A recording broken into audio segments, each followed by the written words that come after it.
Request that all of us move back. Security personnel, please. Security personnel, please. Let us move everybody back. We can be able to see how the population has been shooting. Excellency, to the presentation on Homabay Cluster Water Supply Project. We want to take you through a tour of this particular project. I want again to thank the President Uhuru Kenyatta for the work that his government has done this far. And I said that there's going to be a continuity.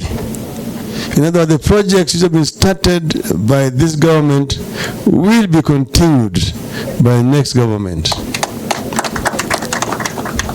And we will continue also to work with our development partners along the same terms for development of infrastructure in our country. We will continue to do this because we know that it is mutually beneficial both to us and them. What we want is to ensure that we have whatever if you're borrowing, we borrow at acceptable terms, terms which are not punitive to our people. In other words, low interest and also longer periods of repayment. We will be able to manage the debt properly in our country.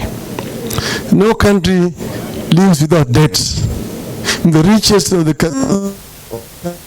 United States has debt.